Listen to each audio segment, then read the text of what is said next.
finally, my third prong. Good word, a prong.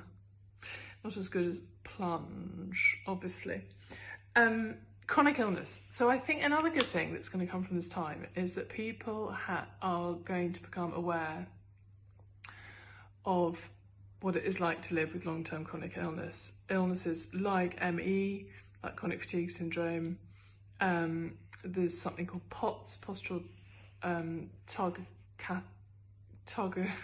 tachycardia syndrome, oh dear, where you stand up and your heart rate and your blood pressure don't quite work, your autonomic nervous system don't quite work. So often people can't stand because they'll faint, real weakness, real fatigue, often end up in a wheelchair. Often happens to young people who have to miss school, etc., become bedbound. Chronic pain, hypermobility, connective joint issues. There are loads that don't have an understandable,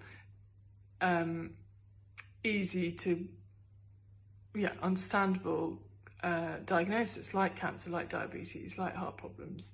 And these people are housebound and in isolation as part of their daily life.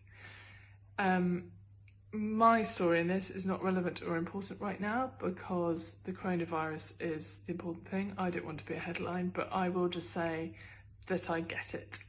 I have had experience in my life of chronic illness, and one of the worst things about it is it being misunderstood.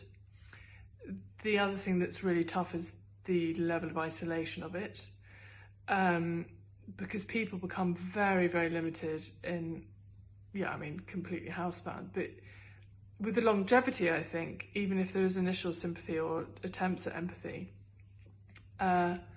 people kind of forget, I think. Understandably, this is no kind of doing down of anyone.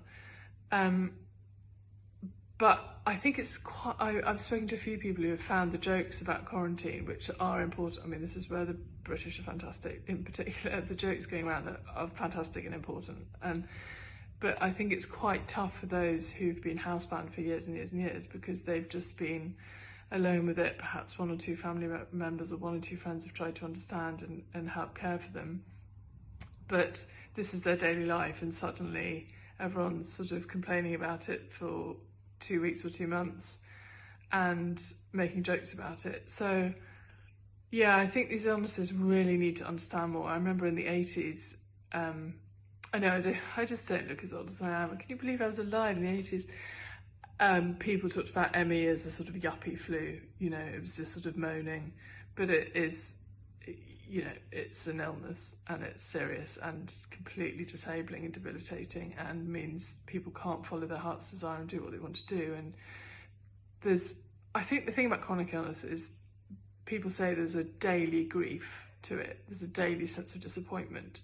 So all that you're feeling now, if you haven't experienced chronic illness, of the disappointment of all that you're missing out on because of the lockdown, is what people with chronic illness deal with every day. Every day there's something to miss. Every day there's something you want to do that you can't. Every day there's isolation and loneliness. Every day there's a feeling of, when's it going to end? I think that's another thing that's really important and that people can relate to now is, it would be manageable if I had an end date. Well, chronic illness doesn't have an end date. There's no kind of clear management strategy. It's not like when you break a leg and they say, okay, you need to be on crutches for 6 weeks, then you need to rehab for 6 weeks, and you can go, okay, I can dig in for that. With chronic illness, it's an endless battle, I suppose, or an endless attempt to accept a different life to the one you so desire. So yeah, I just really hope that after this, people start to look out, or for those who might be suffering, could maybe go and sit with them, listen, chat.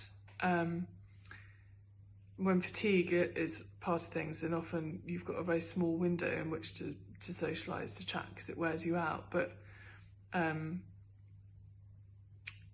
I think just more understanding and ways for people to live as much of a life as they can despite their condition, to be really encouraged and supported and loved through it, visited, what can they can they do in terms of their purpose and their heart? What can they be helped somehow to if they can't walk, to maybe would someone drive them to see a view? You know, it just needs to be more recognised, I think.